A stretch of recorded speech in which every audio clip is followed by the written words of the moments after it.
Alright guys, just quickly before we get into this amazing episode, I just want to let you know that the audio quality will be a little bit lower because Blake was in a car and we were recording this from my phone's audio, so it's just a little bit lower, but you can still hear everything perfectly fine, so please be sure to listen to this episode. I promise you won't regret it, and without further ado, let's get into it.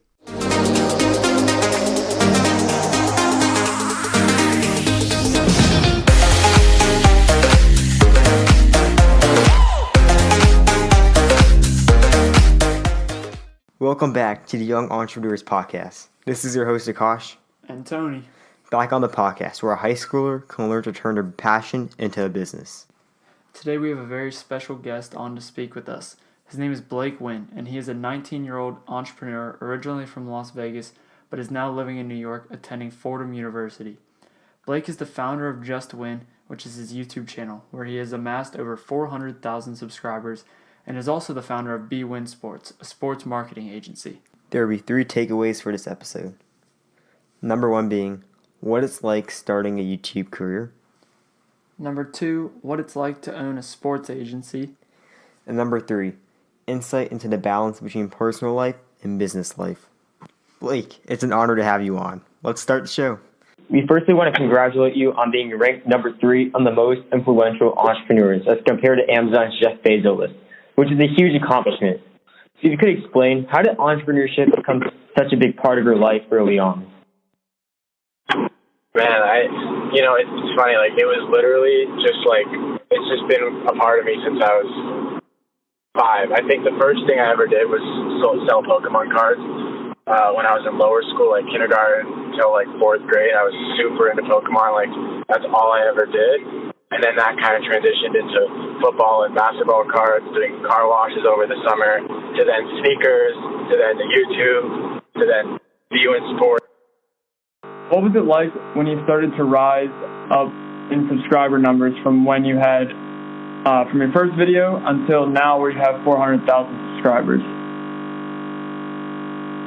It's been a journey for sure. Keep in mind it's been more than 2 years now, actually almost 3 years. I've taken a couple of YouTube breaks in the last year building other businesses. It's just been a little bit difficult, but going from 0 to 400,000 primarily was done in a matter of a year and a half. So really in 18 months going from 0 to 400,000 was weird. Being in high school, you don't really, I don't want to say I felt like Hannah Montana because I was by no means famous, but it was weird because you go to school for 7 hours a day, 5 days a week. And then on weekends, I would go to sneaker cons and have lines of people waiting to meet me, buying merchandise. And so it was really living 2 separate lives. The second I would finish school, I would go home, grab my camera, change my clothes because I went to a school that had a uniform, go film something, get home, edit it myself, post it, watch how my numbers did on the videos while I did my homework till 2 or 3 in the morning, wake up at 6 a.m. the next day, repeat. And I basically did that for a year. 45 days after I started my channel, I hit 10,000 subscribers. 1 day before my 8-month anniversary, I hit 100,000 subscribers. So it was really weird going from 0 to 100,000 that quickly. Because so I started May 20th, and I posted my second video on June 10th. And on that day, I wrote myself a note in my phone that said 1 year from now, hopefully I have 5,000 subscribers and 25,000 channel views. Right now I have 42 subscribers and blah, blah, blah. This whole note to myself. The video's still up on my channel. You can actually go watch me saying this on June 10th, 2016. And purposely on June 10th, 2017, I started the Make It Happen tour, which was my first ever tour. I went to 20 cities in 28 days, meeting supporters, sold out of merchandise in every single city. Literally was on 2 planes a day every single day with a couple friends who were helping me out with it. And by this point, I had during my New York stop on Father's Day, I hit 200,000 subscribers. And that was literally 1 year after posting my second ever video. So it was just such a quick change in the way that I lived life that it in one hand, it didn't seem real, but on the other hand, when every single day is 20 hours long, it doesn't feel like 1 year. It feels like 3 or 4 years. Doesn't mean it wasn't fun. but it didn't seem like I woke up one day and all of a sudden had followers. Like, it felt like a process every single day. So it was interesting. I mean, literally, like, I had to not go to a sneaker con because I had to take an SAT. So it was literally like found in two separate lives. Very real problem. So obviously you said it felt like it was fast, but obviously there was a lot of hard work that went into that. What other factors do you think played into your growth, which happened very rapidly? What other factors played into, like, my subscriber growth? Is that what you mean? Yeah. I think I did a good job of eliminating, like, all distractions. I mean, in one hand, it's a sacrifice to spend less time with your family, less time with your friends, like, not go partying, like, whatever else you would do in high school. But at the same time, I wanted to do business more than that, and so I did. Right. And I think that time management, far and away, is the most valuable thing, which goes hand in hand with who you surround yourself with. Like I said, Brock is someone who I now surround myself with more than probably anybody besides literally my girlfriend, and she's right up there with my girlfriend. And I think that having, like, a close, tight circle of people that all have the same vision that you do, which is, like, promote, like, long-term success, working really hard to achieve the dreams that you have in your own head, not chasing somebody else's dreams. I think that's what makes Brock and I work so well together. I mean, he can probably speak to a little more as well, but what works so well for us is that we don't look at it as he's working for me and my company is Blake Wynn Sports. Like, Blake Wynn Sports is really our thing. We started it. I literally brought him on day one, literally, like, virtually day one, like, literally within 2 weeks of creating my LLC, which is like a business license. Those that I might not know.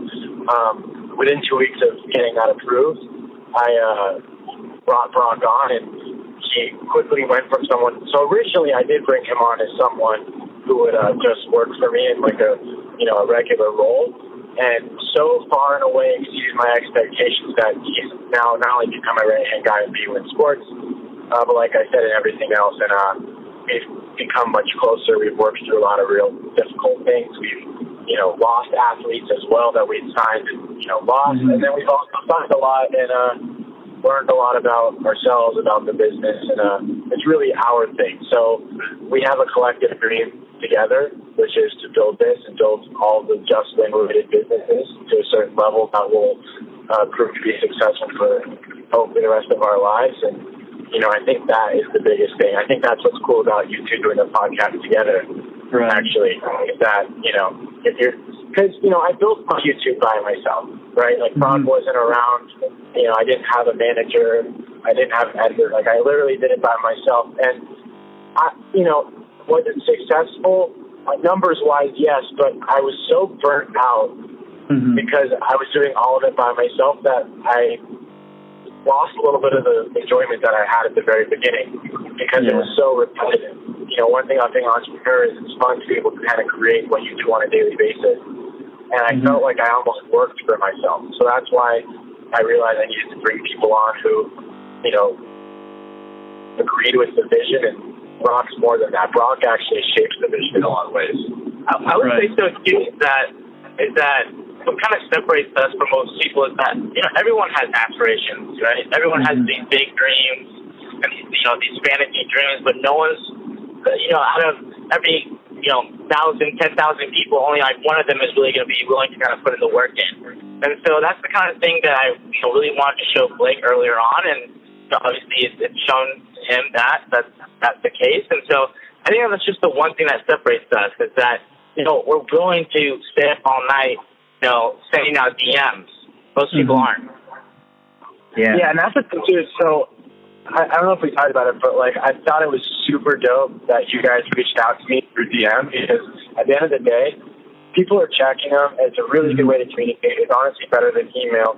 And I'll tell you, you never outgrow it because just like you guys reached out to me, I don't, a lot of these athletes, I meet them and stuff, but I'll be honest. I mean, we literally have clients that I met because I reached out to them through DM.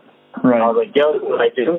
They responded, yo, like, that's super sick. Like, we're about to talk about it. Okay, here's my number. Let's set up a time to call and I'll explain to you. We pitched them the idea of Blake Wynn Sports. sometimes you're like, you know what, like, I don't really want to post stuff like that on my social media. Like, that's not really for me. And other times, you know, that's how we make our signings. So at no point, how many DMs do you think I send a day to people? I mean, however much they're willing to let you send. Yeah, so at least 2 to 3 times a day. I literally, like, I can't send people because it says this action is blocked for 60 minutes. It's crazy. It's awesome. I saw you post on your story a picture of someone who, like, took a picture of you, and then you reposted it from his story. And I was like, well, I mean, he's active enough to be looking at other people's tags, so why not? Let me try it. Well, and then 45 minutes later, you DM me back, and it was crazy. To be fair, when someone tags you in their story, like, it shows up as if they were messaging you, so it shows up in my DMs. It's not like I just found some random page and, like, saw myself on the story. But yeah, I mean, I think, if I know what you're talking about, it was, like, the kid that took a picture of me to, like, not with me. Yeah, I was like, you know, like, obviously people have come up to me in public and asked for pictures. I never have a problem with it. You would know if I did because, like, I feel like I'd be on people's YouTube channels like some other YouTubers are where, like, they get exposed for being, like, a jerk.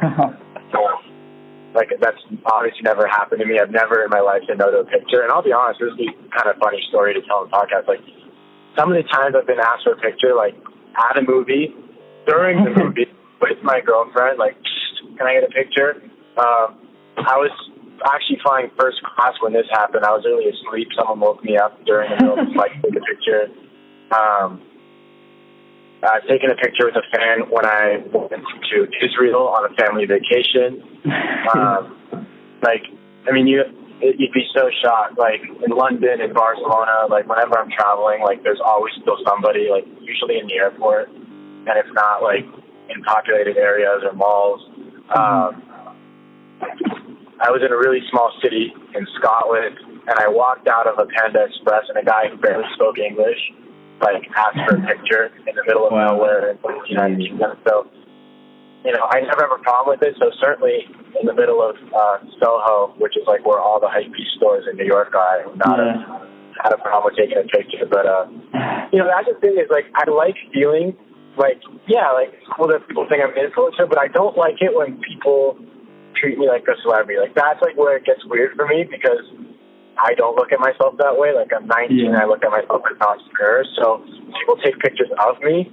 I don't get mad or anything, but I get a little bit weirded out in terms of, like, I'm not, like, a celebrity. Like, why are you taking a picture of me? Like, if you know who I am, like, if you want a picture of me, I'm fucking happy. But, like, it's sort of weird. Like, like, imagine, like, being a YouTuber. So, like, you don't have a production crew. Like, you film yourself, you edit yourself, and then next thing you know, you go out, and it's like, it's almost like, it's at that point, like, it literally feels like paparazzi. Like, people aren't asking for pictures. They're just, like, aiming their phones at you, which is a little bit weird, but I have to think that it's pretty cool to have people come up to you, even though it might be, I'd imagine, a little bit annoying to have people come up to you all the time asking for pictures, but I have to think that's pretty encouraging to show, like, that you've worked so hard and that it's really made an impact on people's lives.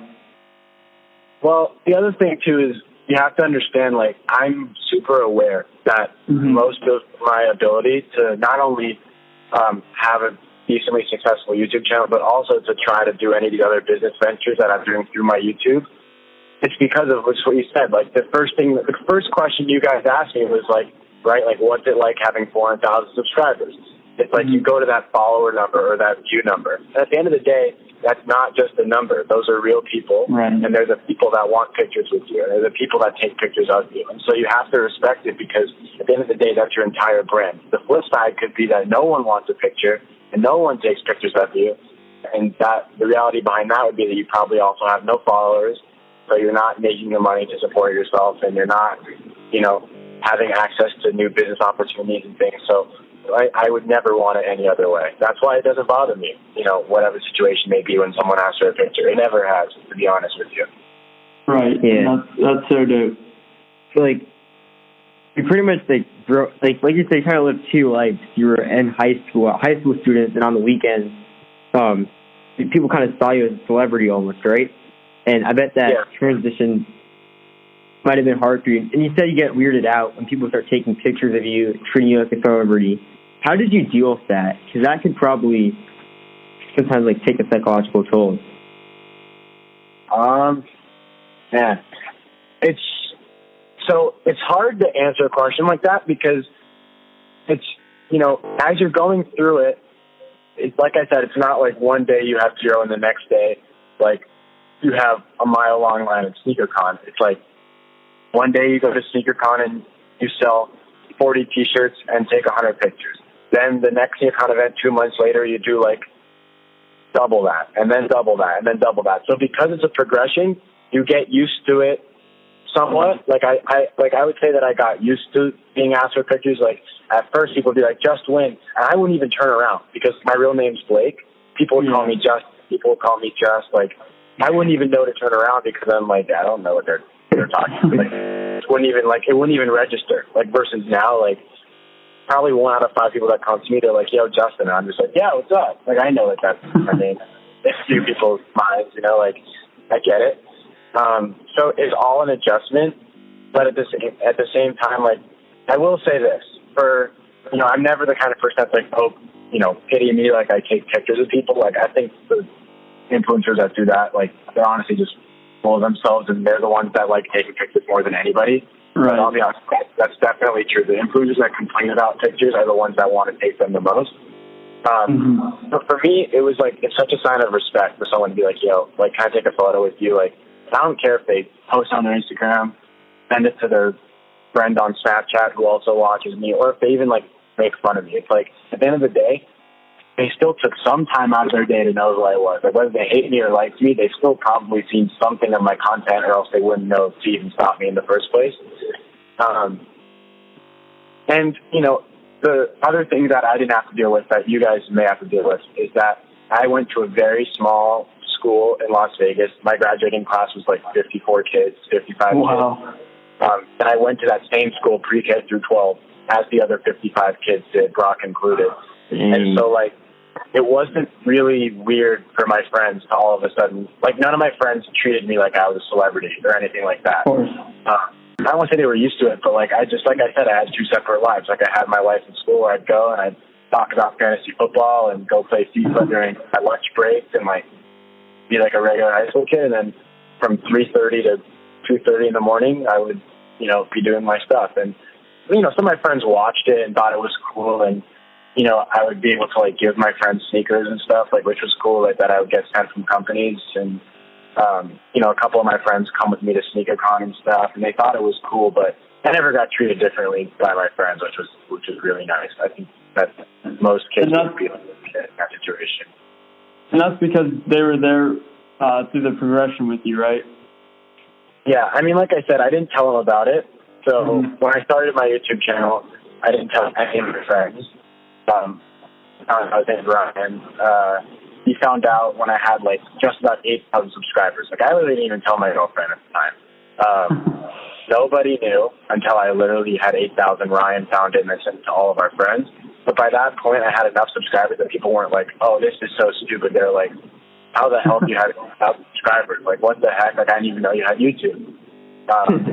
Especially because I went to a school where, like, I mean, you know how it is. Like, drama spreads. Like, if let's say there was a party the night before and like someone like kissed somebody, like everyone knew within 20 minutes. So it was really weird when like I had a YouTube channel for 3 months and had 8,000 subscribers and not one person knew. Yeah.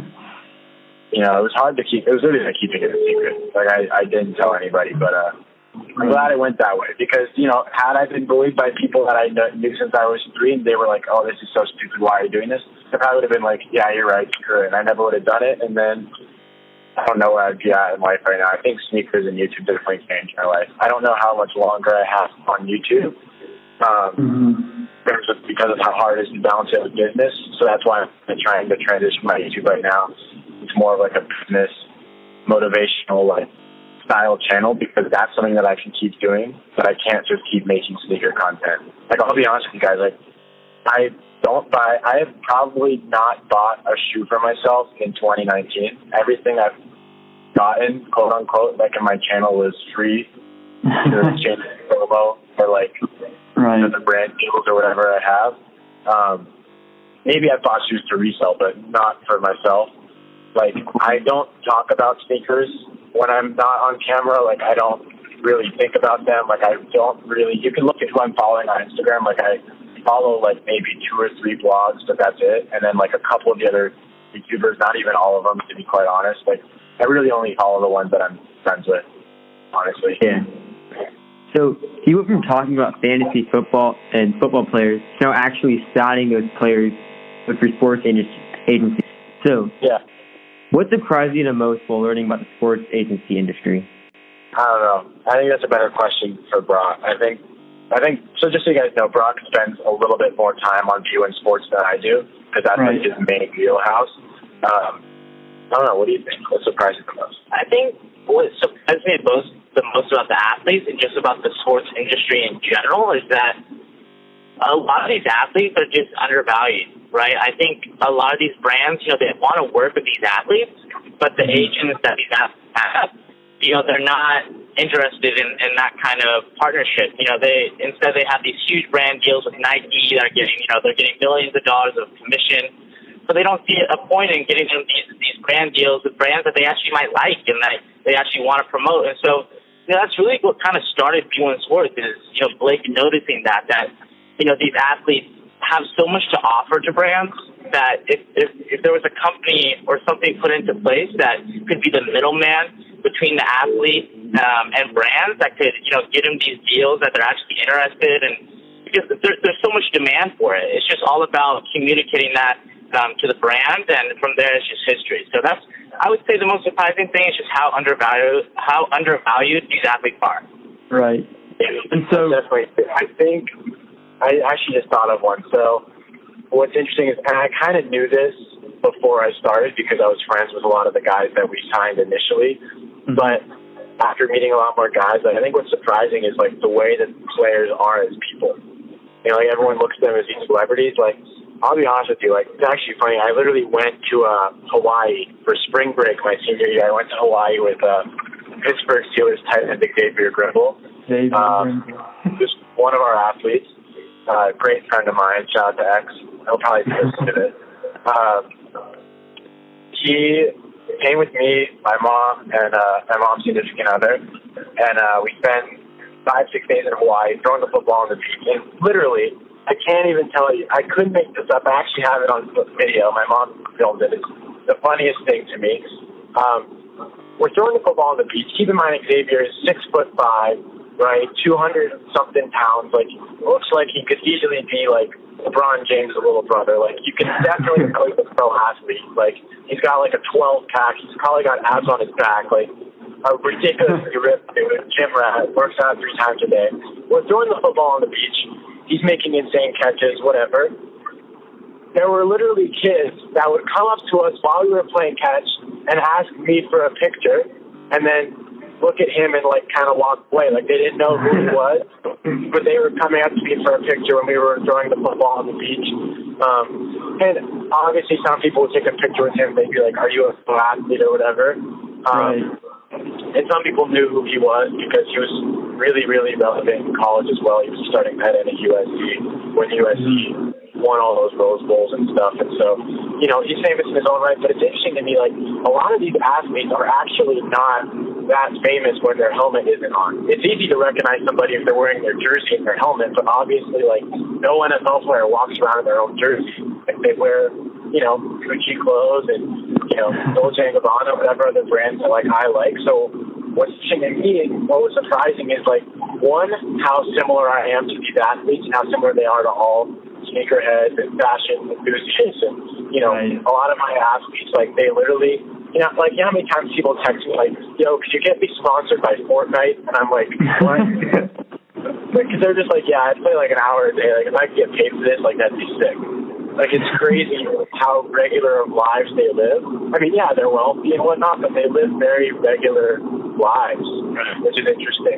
And they don't get recognized. I mean, obviously, for, like, Odell, like, you probably can't leave your house. Like, actually, just maybe, I don't know when you guys are posting this, so maybe you guys have it exclusive. I haven't posted it on my social media or anything, but I just filmed a sneaker shopping video with Dwayne Haskins, who, from Ohio State. Who is also going to be most likely a BUN sports athlete. I cannot confirm that yet. Wow. That's amazing.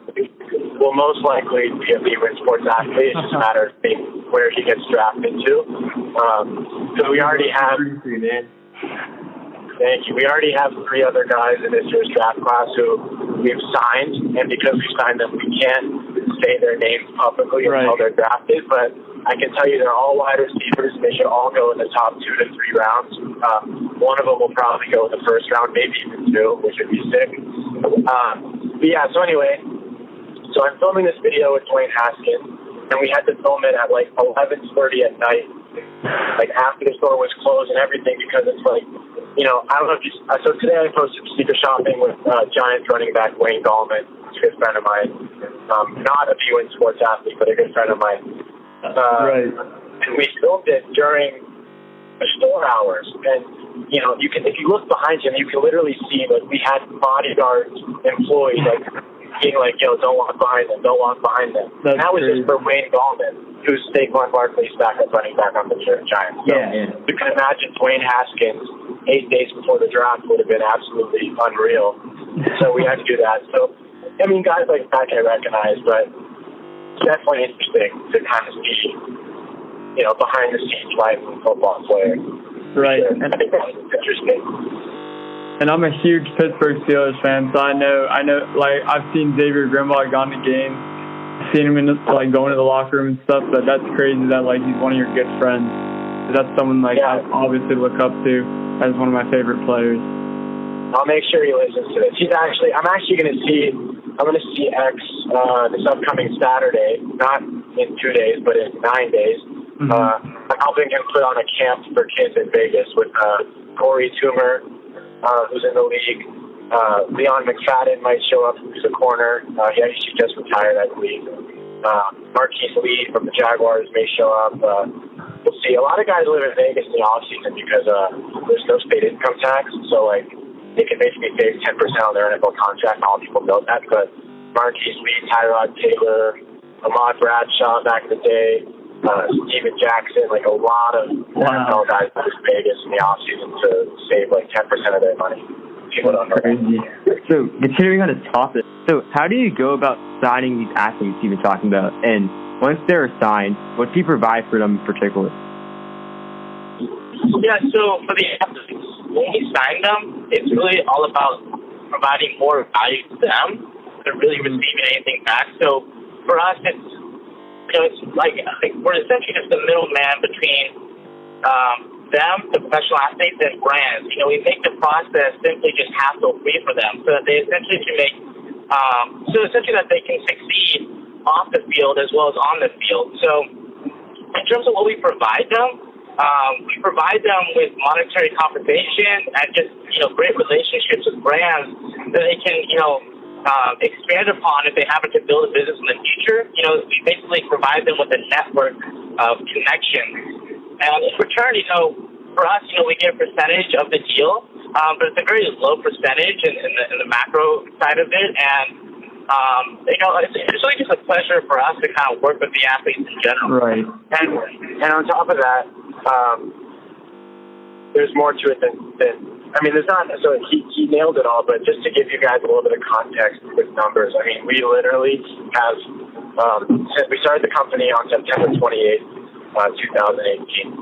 In that time, we've actually built relationships to the extent that we have a database of, like, the number, the email, the name of the person at the company that we know, what their role is, like chief marketing officer and head of influencer marketing, whatever it may be. We literally have relationships with now more than 5,000 companies. So it's not just providing them with the company. It's really saying, okay, what do you want to do? Do you want to do meet and greet the car dealerships? Okay, great. We have 300 contacts for that. Right? Or, right, you want to work with sneakers? Okay, you want to work with StockX, Goat, Bombap, Nike directly, Champ Sports, Foot Locker, you name it. I mean, a lot of that was really easy because I work with them, so I already had the contacts. But I would say out of that 5,000, like probably 4,500 of them were strictly like us reaching out on the athlete's behalf. So it's a lot of work, man. I'm telling you, like, it looks really cool to be able to be like, you know, posted up with all these athletes all the time. And, you know, I think it was cool for me at first. Like, now it's different because, like, they're not basically, they really are clients of mine. So it's definitely not like how I was the first time I met a player. I'm starstruck and I'm like, holy crap, you are in the NFL. It's like, yo, what's up? Like, I'm getting dinner with Jason Ballard on Sunday. I'm going to be golfing with Tim and Denzel Perriman on Wednesday. I'm going to see Derwin James on Thursday. And with Adrian Tomlinson. They're all friends at this point. You know, we've made a lot of money together. We've made a lot of great relationships together, and there's a lot of memories. You know, I mean, like, I don't know how. It's kind of weird. It's not weird to talk about, but it's hard because I have some stories with athletes that are just like super funny, but also like not probably for public information. But like, I mean, building relationships with these guys, like, you know, there's certain things that you do that you might not do as an almost 17-year-old. Like, so, for example, I said I didn't party a lot, which is true. But at the same time, like, I literally, at 17, 18 years old, would go to nightclubs with NFL athletes that would bring me with them. And I wouldn't go get drunk and whatever. I would literally go just to, like, be around them, to build a relationship.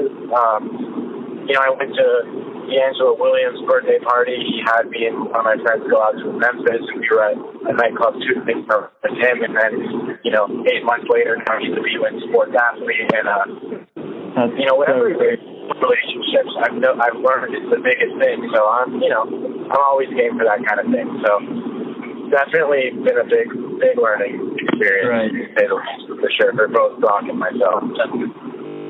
Right, and so you mentioned that you've amassed like 5,000 companies that you work with to help these athletes gain sponsorships.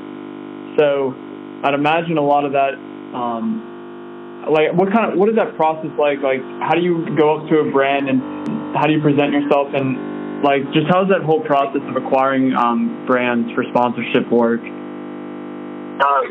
So Brock's probably better for this one. I mean, it's really, so a lot of it's really just pulled out, you know, reaches, you know, so, you know, whether it be by phone call, whether it be by email, whether it be by DM, you know, it's very difficult to really get in the physical face-to-face with these companies. They're really going to have to go digitally a lot of the time, and, you know, how you go about it is, what you do is in all instances, you be professional, right? The main thing about these beach houses is to come across as, you know, having authenticity and having professionalism. I mean, that's the major thing. And so, you know, what we do is we create a template that we can then kind of replicate to the masses. But what's important and what kind of separates us from most people is that, you know, they'll take one template and they'll just mass send it to whoever and whomever, right?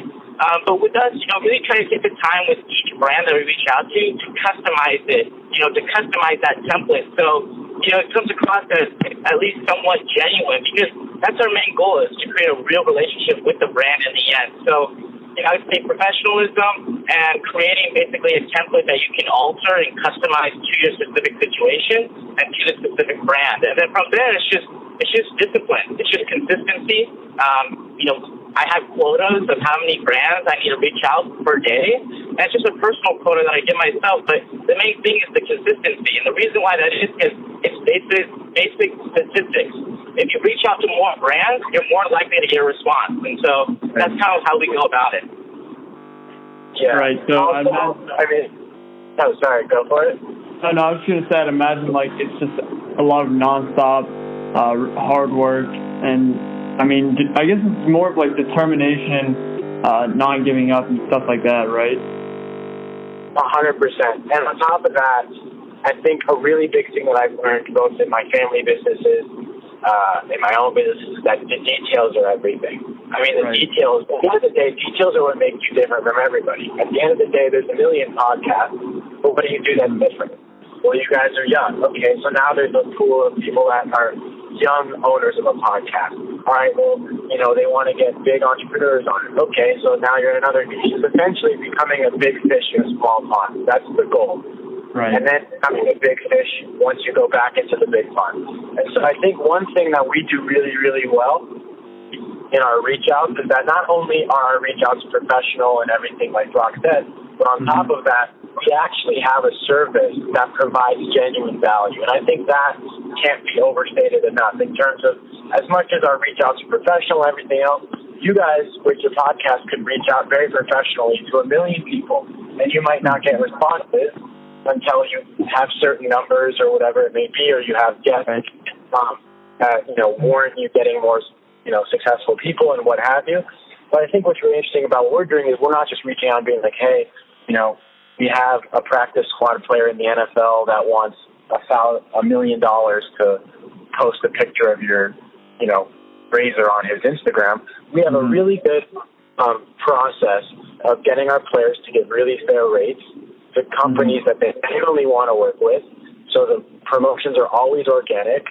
We actually just did one with one of our guys, Antoine Woods, starting defensive tackle for the Cowboys.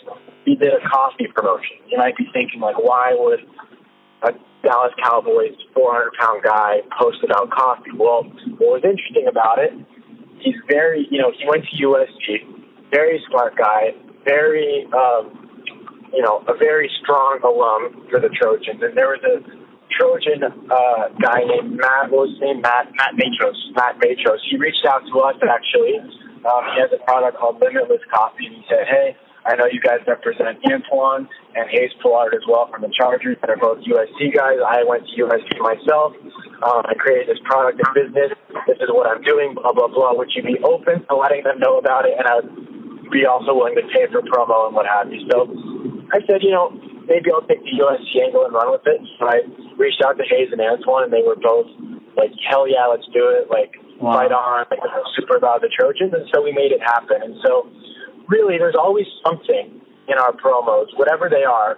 The athlete won't just put something random on their story to, make some money and then move on with their life. There's always a meaning that not only works for the athlete to look authentic, but it also then ends up really, really looking quite well on the behalf of the company.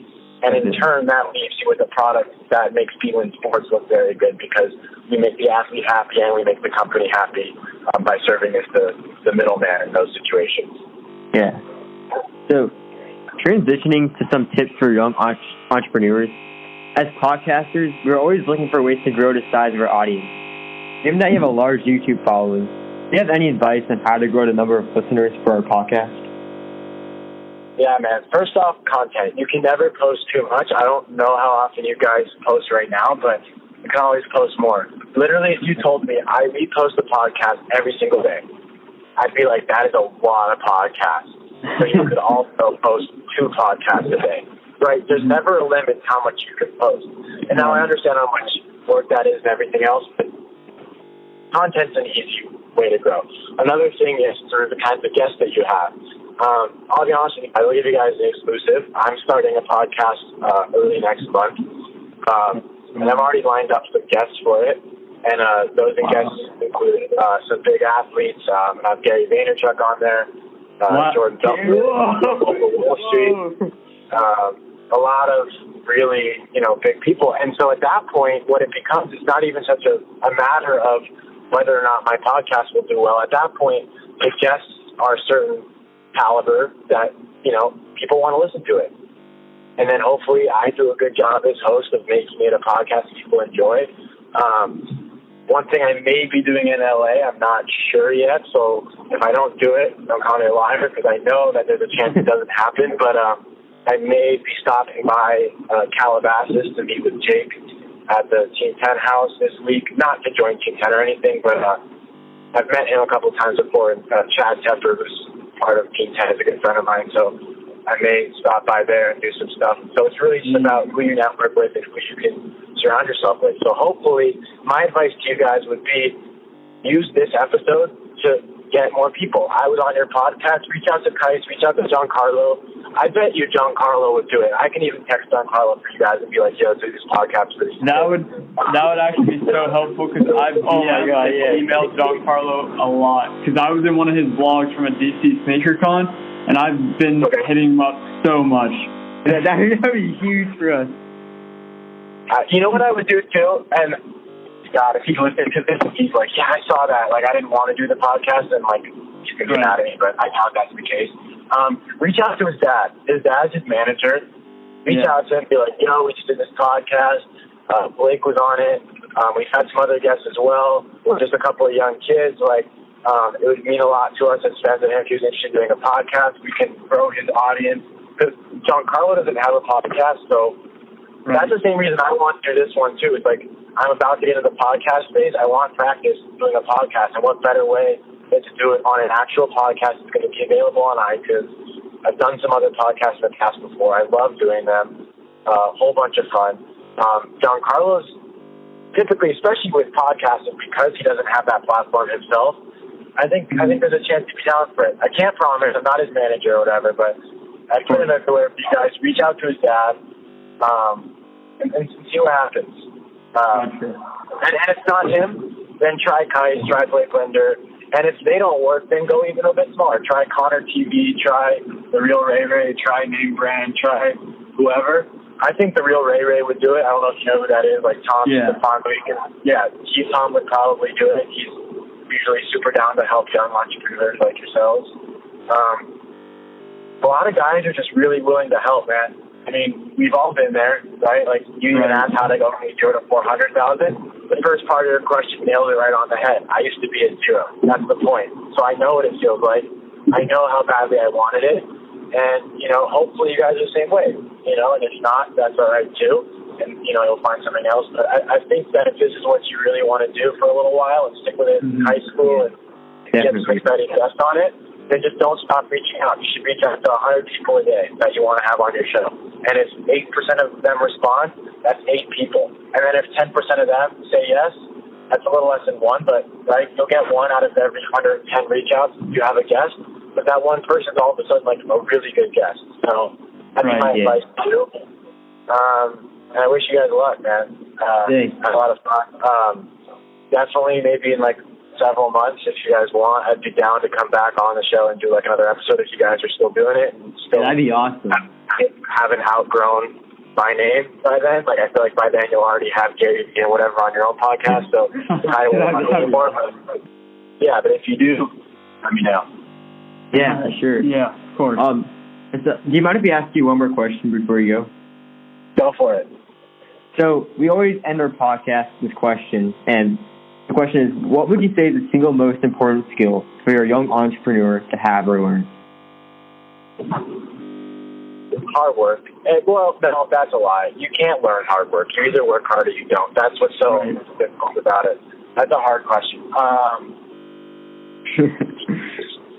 I would say, no, I would genuinely ask yourself, okay, let's say I had literally, I was the richest person in the world. When I wake up in the morning, what do I want to do with my day? And then reverse engineer that into the life that you want to live. So let's say I want to work with athletes. Okay, great. So now I'm working with athletes. Okay, well, I want to work with these athletes. Okay, I work with those. Or whatever it is. For you, it could be different. You guys could be like, I want to film a podcast every day with someone on the Forbes 400 list. Okay, great. That's where you want to get to. Now, work your way back to where you are right now in your head, like reverse engineer the whole thing, and then walk up the ladder that you just reverse engineered. So the biggest thing is knowing what it would take to make you genuinely happy. Because I will tell you that there's times in my life, especially since I started YouTube, where I'm like, you know what, I'm not happy. This is not what I want to do today. And I'm really self-aware, so I'm able to realize those days, and I'm like, sometimes, it's just not all sunshine and rainbows, and you got to do it. But other times I'm like, you know what, I could hire someone to do this, and they'd be better at it, and it would make me happier. Or I realize, you know what, why am I doing this? Because all this is going to end up amounting to is this, and I don't even want this. So really just being self-aware enough to know what would make you happy, I think is the biggest thing. Because entrepreneurship is really freaking hard. So if you're not doing something you like, it's not going to happen.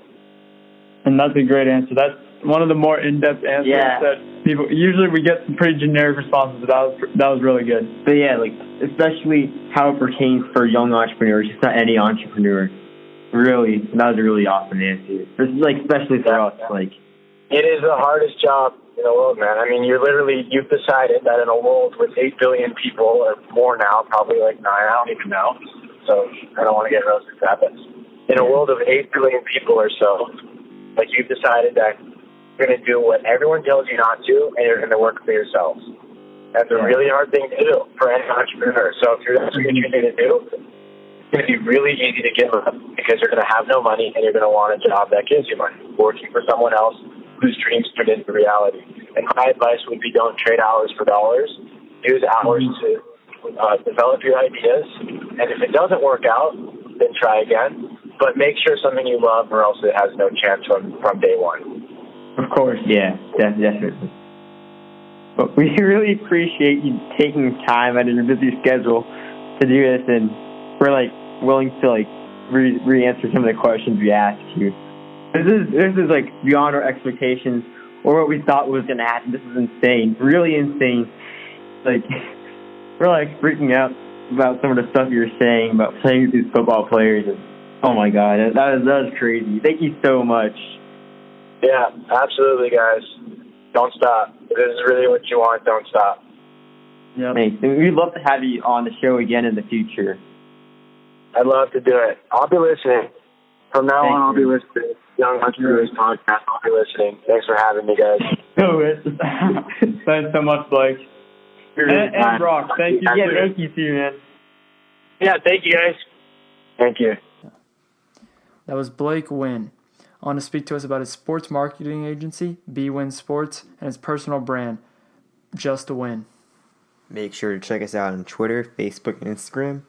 And as always, you can listen to us on iTunes, Spotify, Google Play Music, and any other major podcast service. Thank you guys for listening, and we'll see you next week.